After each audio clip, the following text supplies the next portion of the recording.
En los años 90 se hicieron reformas, se comenzaron procesos de descentralización en muchas entidades territoriales, acá en el país y en muchos otros países, y hoy en día la intencionalidad de la política es integrar, como se ha dicho en este escenario, las autoridades locales, desde municipios certificados, gobernaciones, Ministerio de Educación, en una sola línea que sea básicamente apuntarle a la calidad educativa.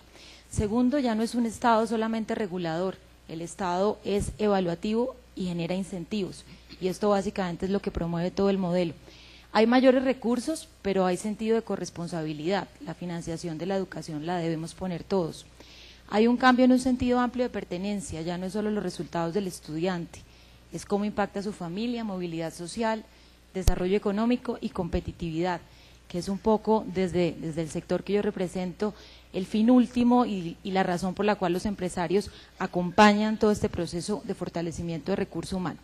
Los lineamientos de política cambiaron, el foco ya no es oferta, es una oferta que se flexibilice a las condiciones de la demanda. Son unos docentes y directivos docentes que son los únicos responsables, con todos los que trabajamos en educación, de hacer una real transformación. Perdón que creo que voy cambiando acá y no allá. Es una necesidad de generación de investigación y desarrollo, un compromiso, como mencioné, de toda la sociedad por la financiación. Surgen unos actores emergentes en toda América Latina, ya lo mencionaba la ministra, los padres de familia, todos los órganos legislativos, consejos y asambleas, actores que inciden en la política pública y por supuesto el sector empresarial. Y finalmente un tema que también hace parte, si uno lee con cuidado todo el plan sectorial, que aborda entornos saludables, entornos amorosos y entornos propositivos en el desarrollo en aula. Y pues allí vienen temas muy interesantes como la jornada ampliada o extendida, cuál es el rol, el reto que jugarán las cooperativas y otros actores, pero además de eso, cómo desde la lúdica, la formación artística y el deporte podemos generar complementariedad. En eso el país está comenzando y es un gran reto, y no solo es el país, es un reto a nivel de América Latina. ¿En qué estamos entonces? Es innegable que pasamos, como bien se dijo, de 8 años continuos de una revolución de oportunidades en cobertura, y estas no se pueden negar, reconociendo que aún falta bastante en primera infancia, en educación media y en educación superior. No obstante, también hay un cambio de mirada y es pensar en la evaluación, y es que ya el país se mide, tenemos las pruebas, tenemos los esquemas, pero hay que cambiar la mirada a una forma propositiva de mejorar, de impactar en las pruebas y de generar realmente cambios. Todo lo anterior para demostrar que la política pública está encaminada, que estamos trabajando como muchos otros países de América Latina por superar unos puntos de quiebre dentro de lo que era el imaginario en materia de educación, pero que serán las regiones y serán lo que trabajemos nosotros aportando desde el sector empresarial y todos los que aquí el Ministerio ha convocado, las autoridades locales, los que haremos realidad estos planes de desarrollo local. ¿Cómo hacer entonces y enfrentar estas apuestas de la calidad? Hice una síntesis de todo lo que el sector que represento viene haciendo a nivel de América Latina en intervenciones, porque parte de lo que más nos preocupa es que trascendamos el pilotaje, trascendamos de intereses particulares y los privados nos organicemos para generar realmente impacto. Y entonces uno allí encuentra distintos tipos de intervenciones. Primero, participaciones comunitarias para mejorar la relación y la interacción entre docentes y alumnos. Segundo, los medios de comunicación como un facilitador, como un movilizador. Tercero, la universidad como el eje que impulsa la formación en desarrollo humano y el desarrollo local. Cuarto, el Estado como impulsor de movimientos y cambios en la sociedad civil. Consultas nacionales desde el Estado, que son desde consultas tipo planes decenales y otro tipo de movimientos que buscan priorizar la agenda educativa. Diálogos entre gobiernos, sindicatos y docentes, como un escenario muy propositivo de construcción de política pública. Observatorios ciudadanos para la educación, que vemos que ya tenemos varios a nivel de universidades, centros de investigación y algunos en fundaciones de carácter empresarial. Y alianzas regionales, continentales, a nivel internacional, todo en pro de la educación, básicamente redes. El mensaje allí es que de todas estas apuestas tenemos que decidir, y si vimos en el plan que presenta el Ministerio, en la parte inferior, digamos, de los 4 ejes, aparece cómo van a jugar los otros actores y cuál va a ser nuestro rol. La pregunta y lo que tenemos que trabajar fuertemente es en todas estas posibilidades de intervención del sector privado, cómo las vamos a concretar y a organizar. Y propongo como 5 puntos para que estas propuestas de intervención sean mucho más asertivas. Focalización e inclusión. En un estudio relativamente reciente de Jairo Núñez sobre determinantes de pobreza y vulnerabilidad, se encuentran dos conclusiones, entre muchas otras, que a mí me pareció interesante traer para este encuentro. Primero es que entre las variables que mejor explican la diferencia del ingreso per cápita está educación en un 170%. Esto pues en un modelo econométrico que resultó significativo y ese fue el porcentaje, digamos, de impacto. Trabajo o incorporación a mercado laboral, 65%.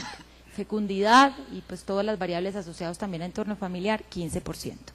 Es decir, creo que esto no es nuevo, pero creo que siempre debemos ponerlo en la mesa porque estamos trabajando varios proyectos, está Red Unidos, toda la lucha contra la pobreza, proyectos que hacen agencias internacionales por intervenir comunidades y no olvidarnos siempre el mensaje que es la educación la que genera un 170% de cambio si uno realmente quiere impactar ingresos, es decir, no podemos desvincularnos de esta política de gran transformación de la educación de otros proyectos e iniciativas sociales.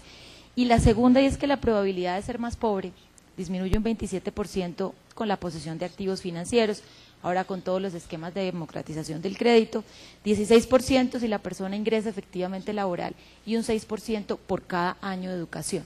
Si esto lo cruzamos obviamente con lo que dan los resultados del Observatorio Laboral para la Educación del Ministerio de Educación, pues nuevamente se corrobora que educar en este país paga, pero que hay que aunar esfuerzos para que toda política que coordine intervención social lo tenga muy claro.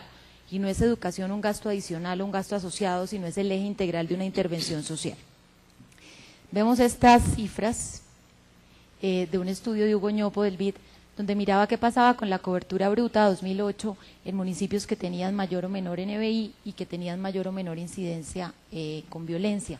Las traje a colación por las cifras que les acabo de presentar. Y ahora voy a mostrar unas cifras por los departamentos que hoy aquí están invitados para mostrarles que ojalá la impronta que desde la entidad territorial se dé a lo que el gobierno nacional propone, a lo que los empresarios querramos sumar, tenga en cuenta criterios de inclusión, tipos poblacionales, población indígena, población afro, afectados por la violencia, desplazados, porque esto hace que haya que darle matices al tipo de intervención. Y pues ustedes claramente ven que definitivamente sí uno puede hacer un esfuerzo y si no le da esta flexibilidad al modelo no tiene gran impacto. Y acá voy a pasar muy rápido, yo me permití,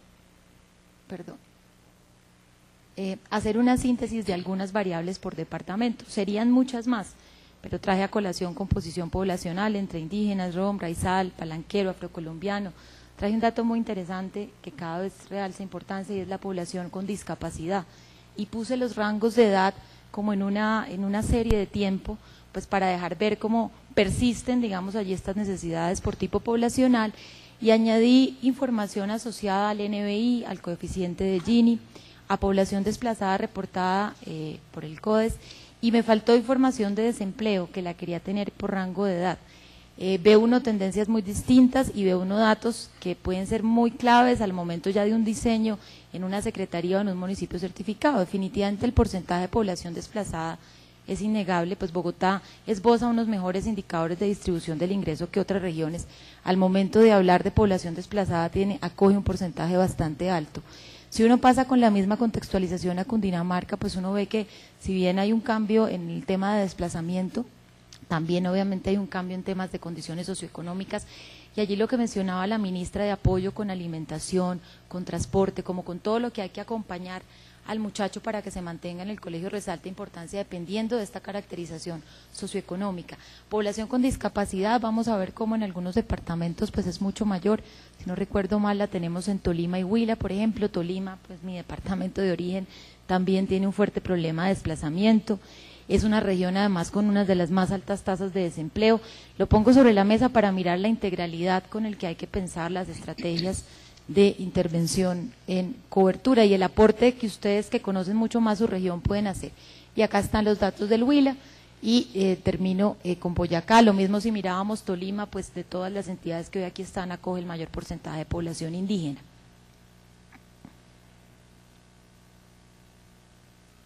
Bueno, todas estas cifras como un primer factor y es no le perdamos de vista la focalización y los criterios de inclusión cuando queramos materializar en las regiones estos planes de desarrollo. Un segundo punto de no perder de vista es los líderes del sector como agentes transformadores y la unicidad en el reporte que venimos haciendo de lo que